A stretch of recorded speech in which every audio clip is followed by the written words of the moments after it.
عجیب کال ہے جو کہ سنی ہوئی عجیب کال ہے معصوم کا، اور مجھے پڑھ کے خوشی ہوئی. معصوم فرماتے ہیں کہ قاتل پر بھی لعنت، مقتول پر بھی لعنت. حیران رہ گئے نا، کہنے لگے قاتل پر بھی لعنت، مقتول پر بھی لعنت. اب مجمع پریشان ہو گیا، یہ کیا بات ہے؟ ایک صحیح ہوتا ہے، ایک غلط ہوتا ہے، ایک قاتل ہے، ایک مقتول ہے، یہ کیا بات ہے؟ رہا نہ گیا، ایک شخص کھڑا ہو گیا، دستے ادب جوڑ کر کہا مولا دل ڈوبے جا رہے ہیں. جو آپ نے کہا وہ حق کہا، لیکن اس کی تشریح فرما دیجیے یہ بات کیا ہوئی؟ قاتل پر بھی لعنت، مقتول پر بھی لعنت. کہنے لگے سنو، جو علی کے خلاف بولے وہ قاتل ہے، جو علی کی ولایت کے خلاف بولے وہ قاتل ہے، اور جو اسے تسلیم کر جائے وہ مقتول ہے. قاتل پر بھی لعنت، مقتول پر بھی لعنت. یہ ہے ولایت علی کا قسم. آئے گا اور خدا کی قسم معرفت کے زینوں میں جو شیخ توسی نے لکھ دیا، شیخ توسی اللہ مقاموں میں اتنی بڑی ہستی، پلر ہے آپ کے دین کا، شیعت کا پلر ہے. پلر اگر ہٹا لو تو عمارت کا کیا ہوتا ہے وہ آپ کو تم بہتر جانتے ہیں. میں نے کہیں پڑھا تھا فروع دین پہ، جب میں پڑھ رہا تھا تو میں نے ایک بات جملہ پڑھا تھا، وہ جملہ دوہرا دوں. نماز، روزہ، حج، زکات، فوج، جہاد، امر بالمعروف، نہی عن المنکر، تولا، تبرع، یہ فہرست ہے. سب سے افضل نماز، سب سے افضل نماز، سب سے آخری میں. کہنے لگے اگر تولا اور تبرع اتنا اہم نہ ہوتا تو آخر میں کیوں ہوتا؟ آخر میں کیوں ہوتا؟ جملہ لے لیجیے گا. اس کی اہمیت کی وجہ سے شاید آخر میں آیا ہو. نہیں، خدا کی قسم بات یہ نہیں ہے. کوئی بھی چیز اگر آخر میں آ جائے تو اس کی اہمیت کم نہیں ہو جاتی. معصوم نے فرمایا کہ محبت اہل بیت میرے دین کی اساس ہے، بنیاد ہے، نیو ہے.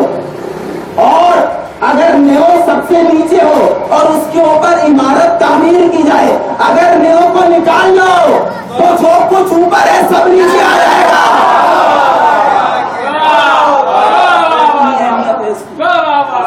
شیخ توسی نے معرفت کے جملے بیان کیے. شیخ توسی نے کہا کہ معرفت کسے کہتے ہیں؟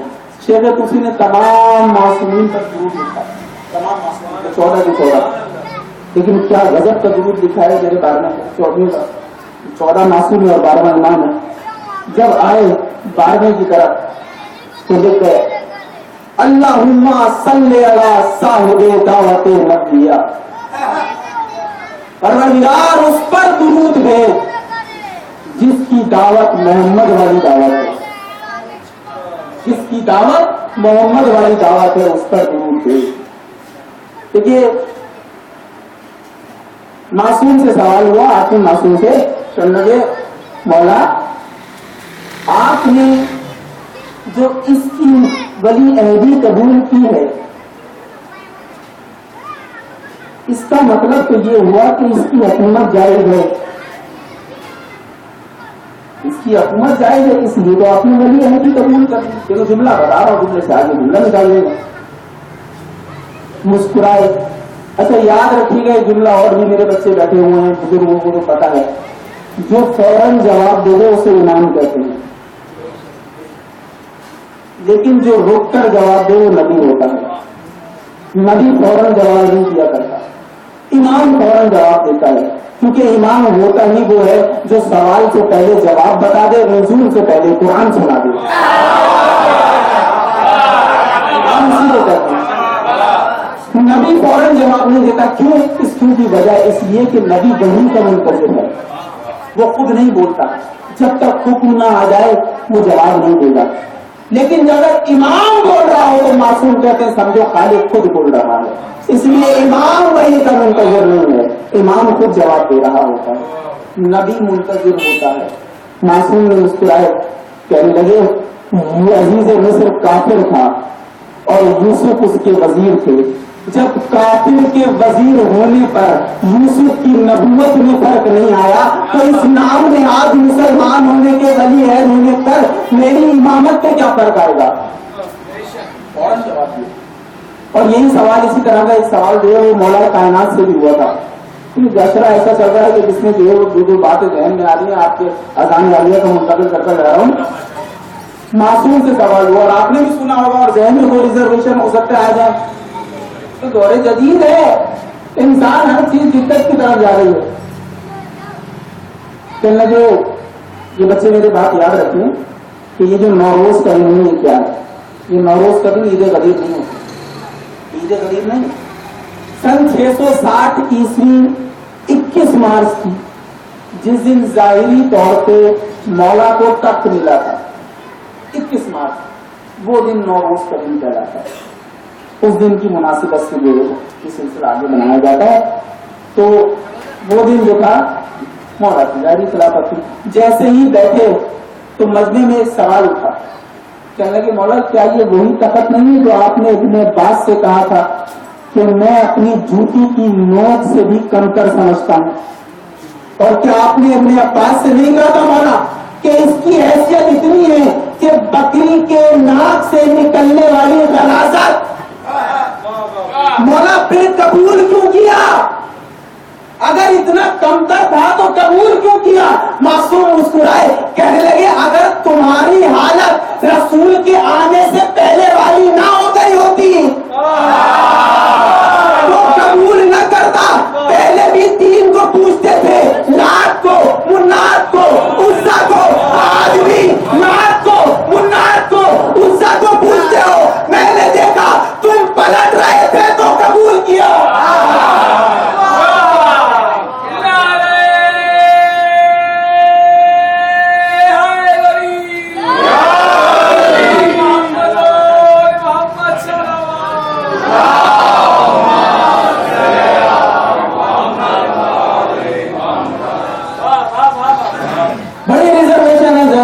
ریزرویشن ہوتی ہیں.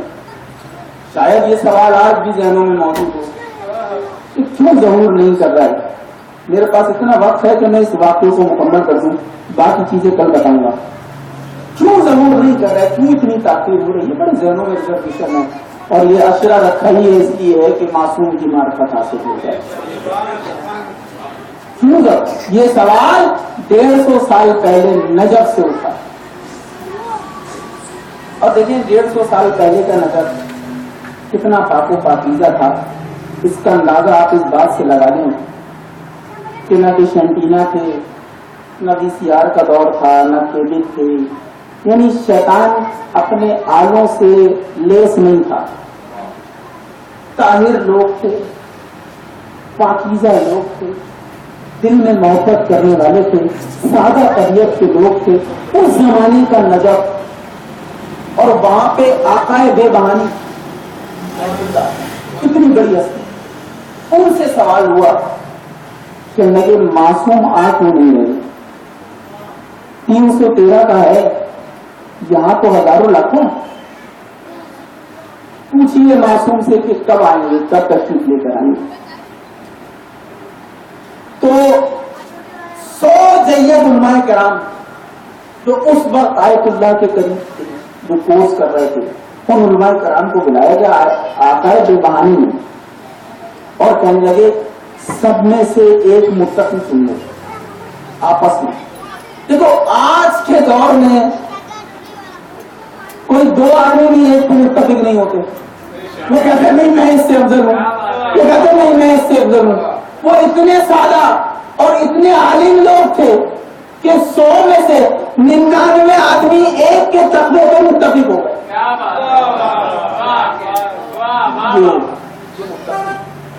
یہ ہم سے زیادہ نمازیں, روزہ, زکات, امر بالمعروف, نہی عن المنکر, تولا, تبرع, ہمیشہ وضو میں, ہمیشہ غسل میں, پاک و پاکیزہ, طاہر, سادہ غذا, مصلی عبادت کے, محراب عبادت کے. ہم نے مہینوں دیکھا کہ یہ سب میں صرف عبادت الہی میں مصروف رہے, بالکل کم سوتے ہیں, پھل کی غذا, دنیا کا کوئی خوف نہیں, صرف آخرت کا خوف ہے. یہ ہے سن لیا کہ جاؤ اور وقت کے معصوم سے ملاقات کرو, اور ملاقات کر کے پوچھو کہ تو تشریف نہیں لائے کب آئیں گے. اچھا یہ جملہ یاد رکھیے گا کہ جو معصوم کی ڈیٹ بتا دے یا جو یہ قیاس کرے کہ مولا فلاں دن آ جائیں گے فلاں دن آ جائیں گے، فوری سمجھ لو جھوٹا ہے. یہ میرا قول نہیں، یہ مولا کا قول ہے. فوری سمجھو جھوٹا ہے. کیوں؟ کیونکہ مولا فرماتے ہیں یہ خدا کی سیکریسی ہے، اور اتنی بڑی سیکریسی ہے کہ اس نے کسی کو نہیں بتایا کہ اسے کب لے کر آئے گا.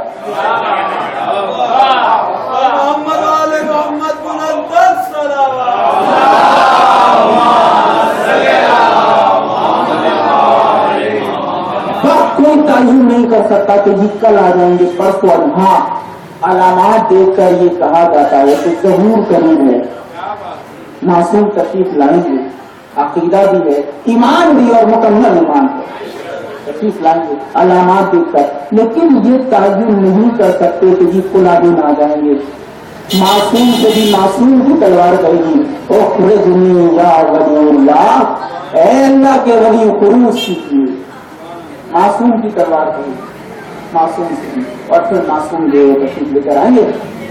تو 99 کے اوپر مستفق ہو گئے.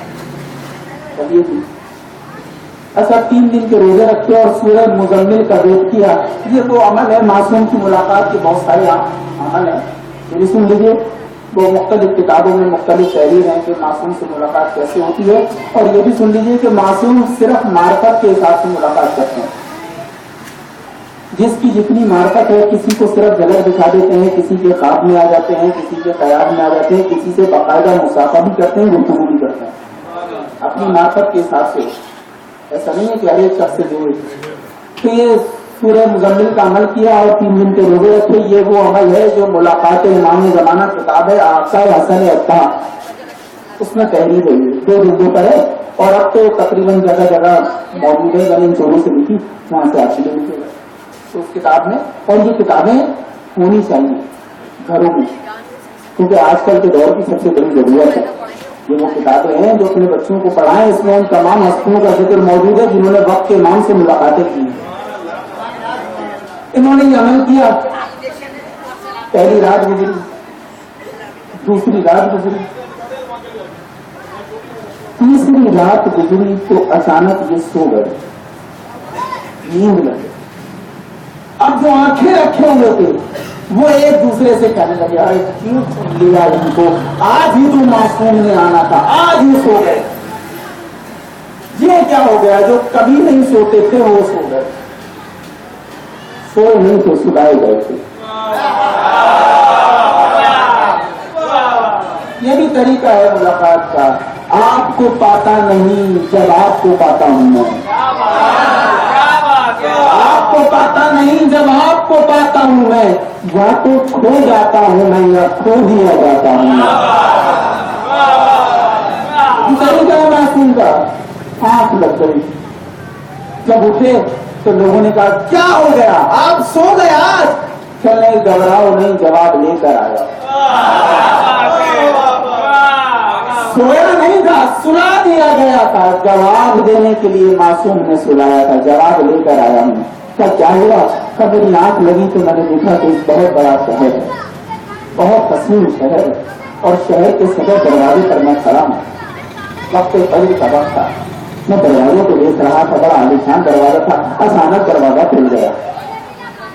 جیسے ہی دروازہ کھلا میں کیا دیکھتا ہوں کہ قطاریں لگی ہوئی ہیں، لوگ ہار پھول پتیاں لے کر آئے ہوئے ہیں، اور مجھے دیکھتے ہی میرے اوپر پتیاں نچھاور کرنا شروع کر دی، پتیاں ڈالنا شروع کر دی. میں بتا گیا یہ کون لوگ ہیں؟ اور صرف پتیاں نہیں ڈال رہے تھے بلکہ کہہ رہے تھے بادشاہ سلامت آپ کو مبارک ہو، بادشاہ سلامت آپ کو مبارک ہو. میں نے کہا اگر ان کو پتہ چل جائے کہ میں بادشاہ نہیں تو اثر خراب ہو جائے گا، لہٰذا میں نے پہلے بتا دیا. میں نے کہا بھیا آپ کو غلط فہمی ہوئی ہے، میں کوئی بادشاہ نہیں ہوں، میں تو ایک عالم دین ہوں، سفر علم کر رہا تھا کہ یہاں تک پہنچ گیا. کہنے لگے نہیں آپ نے ہماری پوری بات سنی ہی جی فرمائیے. کہنے لگے رات کو ہمارے ملک کا بادشاہ مر گیا، اور جب مر گیا تو ہم نے اس سے پوچھا کہ بادشاہ سلامت آپ کے بعد کون ہوگا بادشاہ؟ کہنے لگے صدر دروازے پہ چلے جانا جو سب سے پہلے آئے وہ بادشاہ ہوگا. ہار پھول بھی ڈال دیے, بادشاہ بھی بنا دیا, لے کے گئے. جیسے ہی قریب آئے کہنے لگے بادشاہ سلامت, پہلے نکاح ہو جائے یا محل میں جائیں گے. یہ تھوڑی گھبرا گئے, کہنے بھیا نکاح کیسا؟ کہنے لگے بادشاہ کی یہ بھی وصیت تھی کہ اس کی ایک جوان بیٹی ہے جسے بادشاہ بناؤ, اس کا عقد میری بیٹی کے ساتھ کر دینا, بیٹی کے ساتھ عقد کر دینا. تو میری اب کیا کر سکتے ہیں, حکم شرع ہے کیجیے. اب ہو گیا, سارا دن مبارکباد مبارکباد. اب دیکھیے اتنا تسلی اور تشفی جواب ہے, اس کو غور سے سنیے گا اور مجھے امید ہے کہ آپ کی تسلی ہو جائے گی یہ جواب سننے کے بعد کہ معصوم کیوں نہیں آ رہا. کہنے لگے سارا دن مبارکباد ہوتی رہی اور جب شب کو ہم اپنے حجرے اسی میں گئے اور جب ہماری نظر دلہن پہ پڑی تو یہ پورا چیپٹر ہے دلہن کی تاریخ میں کہ وہ کوئی حور تھی, اتنی حسین و جمیل ہم نے روئے زمین پر نہ دیکھی, اتنی حسین و جمیل وہ تھی, حور تھی. اور پورا چیپٹر ہے. کہنے لگے ہم بیٹھ گئے, ہم نے سلام کیا, جواب سلام آیا, ہم گفتگو کر رہے تھے کہ اچانک تک باب ہوا. میں نے کہا کون بدتمیز آ گیا, پھر تک باب ہوا. جب میں اٹھا اٹھ کر دروازہ کھولا تو ایک نقاب پوش دو سوار کھڑا تھا. میں نے پوچھا کون ہے آپ؟ کہنے لگے تمہارے امام کا قاصد ہوں, اور امام فرما رہے ہیں کہ تمہیں بڑا شوق تھا نا کہ میں ضرور کروں, فوراً کھلا تو کام پر پہنچو, میں نے ضرور کرنا ہے. کہنے لگے بس ننا سے دل ٹوٹ کر رہ گیا, ابھی زبان سے نہیں کہا تھا, صرف دل میں خیال آیا تھا کہ معصوم کو ابھی آنا تھا, بس اتنا خیال آیا کہ آپ ہو گئے. اتنا خیال آیا, آنکھ کھل گئی. اب دل پر ہاتھ رکھ کر سوچو وہ 313 کیسے ہوں گے جو ساتھ ہوں گے. انہوں نے اپنی جانوں کو, اپنے مال کو, اپنی دنیا کو امام کے ہاتھوں بیچ دیا ہوگا. ان کا ان کے پاس کچھ نہیں ہوگا, جو کچھ ہوگا اختیار امام کے پاس ہوگا. اتنے آنا ہوں گے 313 کے 72 شعبہ کو یہ حسرت ہے کہ ہم امام کے لشکر میں اتنے آدھا ہوں گے. اور ایک جملہ میں کہوں بس, اور اس کے بعد مسائل میں نے جانا ہے کہیں پڑھنے. معصوم کی جب حکومت ہوگی اور معصوم تاج لگا کر بیٹھے ہوں گے, تشریف فرما ہوں گے تخت پہ, ایسے میں ایک بیوی آئے گی, اور بیوی آئے گی تو معصوم اپنا تاج اتار کر نیچے پھینک دیں گے اور کھڑے ہو جائیں گے. وہ بیوی کہے گی میں بھی میں دنیا کی عدالتوں سے خالی لوٹائی ہے, میں بھی مجھے حق نہیں ملا, میں بھی میرا انصاف کر. تمہیں تو غم نہ دے سوائے غم, تمہیں تو غم نہ دے سوائے غم حسین کے. 28 رجب کو جب مدینہ چھوڑ رہے تھے نا تو 2 ہستیوں کے نام فہرست میں نہیں تھے. ایک حسین کی صغرا کا نام نہیں تھا, ایک زہرا کی زہرا بیٹی کا نام نہیں تھا, زینب کا نام نہیں تھا. زینب نے رو کر جان نہ جائے تو غلطی ہو گئی ہے, مجھے لے کر نہیں جا رہے. زینب تیرے بغیر مقصد بھی ادھورا ہے, تیرے بغیر دین بھی ادھورا ہے, لیکن زینب شریعت کا تقاضا یہ ہے کہ جب تک عبداللہ اجازت نہ دے دے جب تک میں اجازت کیسے دوں. رونے والوں بیوی آئی ہے حضرت عبداللہ کے پاس, حضرت عبداللہ آرام فرما رہے تھے. رونے والوں پائنچیوں میں آ کر علی کی بیٹی بیٹھے ہوئی, اٹھانے کی ہمت نہ ہوئی, آنکھوں سے آنسو ہوئے. پیروں پہ عبداللہ کی آنکھ کھلی دیکھا شہزادی بیٹھی ہے, پہلے پیروں کو کہیں سمیٹا اور اس کے بیٹھ گئے. کہنے کی شہزادی کیا ہو گیا آپ کو؟ کی بیٹی آپ کو کس نے رلا دیا عبداللہ کی زندگی میں؟ آپ کی آنکھوں میں آنسو.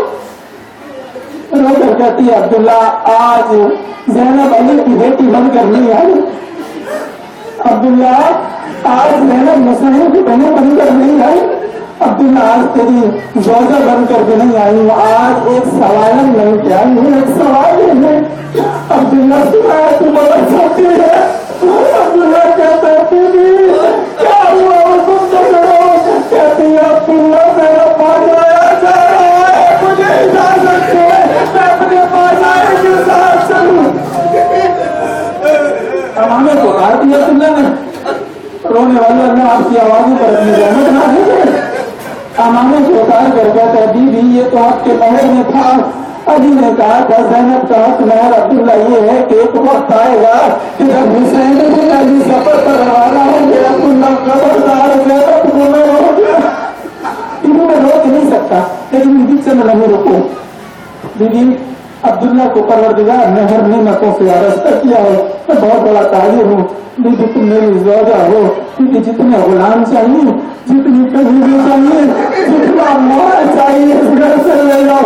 بیوی کا بیمار ہوں شریعت میں بیمار پر جہاد ثابت ہے نہیں تو میں ساتھ چلتا. دو بچوں کو دیا دونوں کا ہاتھ زینب کے ہاتھ میں دیا. کبھی بھی ایک کو میری طرف سے ایک کو میری طرف سے قربان کرنا. بیوی جو لینا ہے لے لو. رونے والے زینب اٹھی اجلے کے کونے سے ایک چادر کو اٹھایا. چادر کو اٹھا کر جانے لگی. رو کر کہتا ہے بیوی کیا عبداللہ اتنا غریب ہو گیا کچھ لے نہیں سکتا. کبھی عبداللہ بات یہ نہیں ہے وہاں کسی چیز کی ضرورت نہیں پڑے گی تو میں گھرتا ہوگی.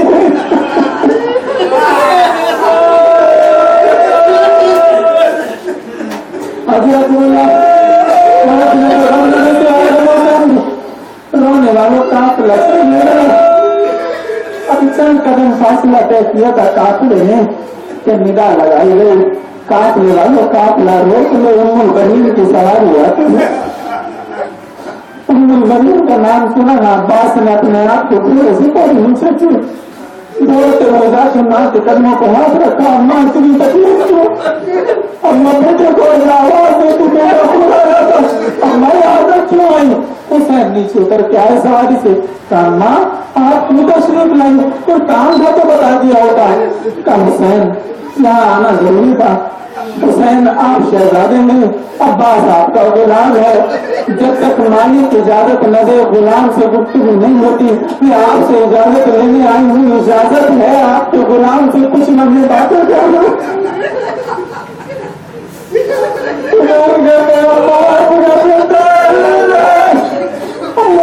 نے ہاتھ پکڑا پاس کرو. میں ہاتھ پاس کر روزہ رسول پر آئی. روزہ رسول پر آ کر کہا عباس دروازوں کو بند کر دو. دروازوں کو بند کر دیا. قبر مطہر کے پاس آ کر کہتی عباس یہ کیا ہے؟ کہتے ہیں سر سے چادر اتار کے قبر پر رکھی. عباس نہیں بولوں اللہ تو میری ماں ہے. عباس ایک ہاتھ روزے میں رکھ ایک ہاتھ ماں کے سر میں رکھ. عباس میری قسم کھا جب تک تو زندہ ہے شہرہ کی کمائی پر کوئی آنچ نہیں آئے گی. عباس خبردار ایسا نہ ہو حسین کو کوئی قتل کر دے کوئی کام ہو جائے تو زندہ رہ جائے. عباس اوپر بڑی دودھ نہ بچے گی. عباس میں اپنا بیٹا نہ کروں گی. ارے یاد رکھنا تیرے بازو پہلے بیٹے حسین عباس میرا.